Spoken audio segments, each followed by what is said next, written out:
Today's lesson, beware the homer.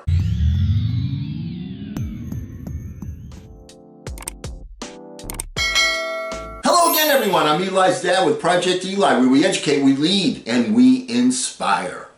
And it's got a very important lesson for you today.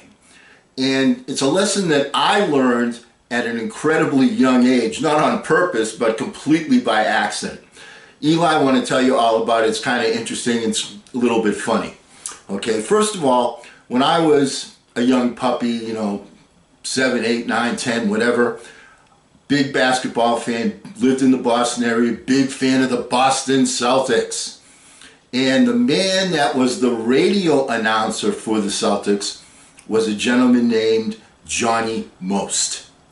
Johnny Most was the absolute biggest homer, okay, in other words, always saying things that favored the home team of anybody that ever lived on this planet. Unbelievably big homer, Johnny Most. And I want to give you some examples of that and how I discovered the lesson, the important lesson that I learned that I thought people would learn as youngsters, but apparently sometimes even as adults they're not learning it. If you take a look at the situation, the scenarios that are going on today. Johnny Most would all the time say things in favor of the Boston Celtics, exaggerate things to the maximum. He was somebody that would just call the other team's names. All right, I'll give you an example.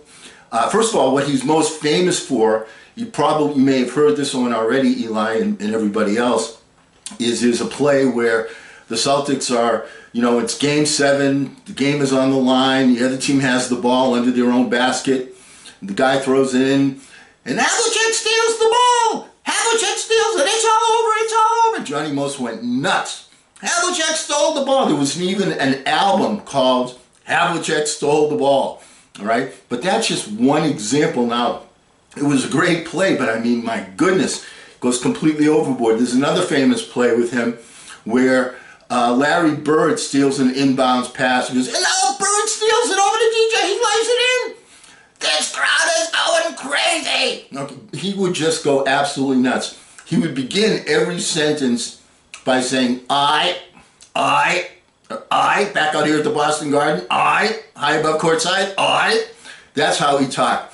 When he talked about guys on other teams, one of the things there were a couple of guys, Jeff Ruland, and let's see, who was the other one?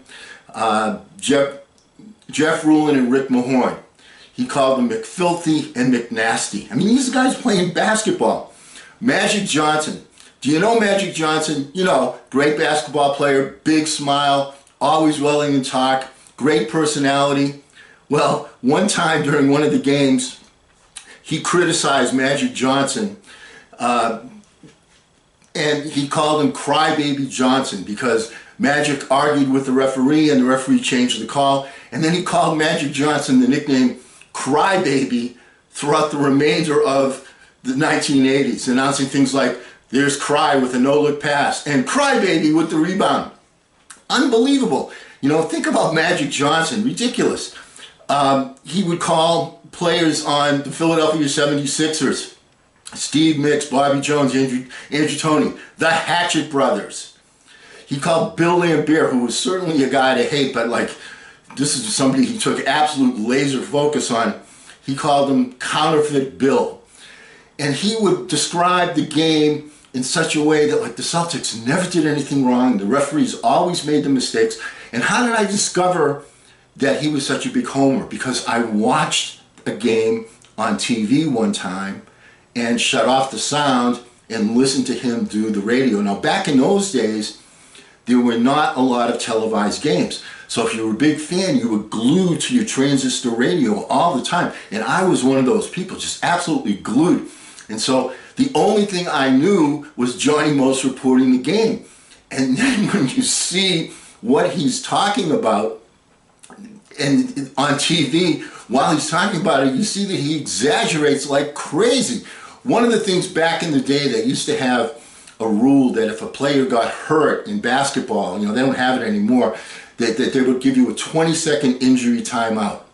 And Johnny Most, would say, oh, there's an injury timeout, and he's faking it. He just wants a rest. Yeah, the medication for this injury is a towel. All right, and he would just go absolutely crazy. All right, so what's my point here? We are living in an age where anybody and their brother virtually can get on the airwaves and say things. People tend to be homers about themselves. When you're looking at, when you go on Facebook or Snapchat and you see somebody telling, oh, I did this, I did that, they're embellishing. Okay, what's my point about some people learn that at a young age and some people never learn it? Well, back in the day when I was, a teenager in my 20s, 30s, Walter Cronkite was the man. He was the major newscaster. There was Huntley Brinkley, there were Frank Reynolds. I mean, there were all the newscasters, but they all came from a position of neither the right nor the left. They just reported the news. And so you took it and you took the information, you did what you could with it. Now, these people on the news are so far to the right and so far to the left that you can't even decipher anything close to what the actual truth is.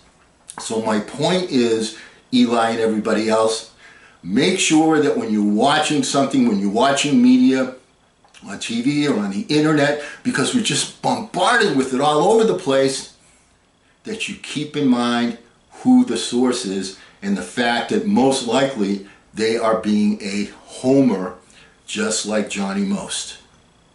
Does that make sense? Now, I learned that as a youngster when I saw him describe something and actually watch it on TV at the same time and say, what game is he watching? You have to ask yourself that question, especially in today's times. And always remember, hey, don't ration your passion, fashion the passion. I'm Eli's dad.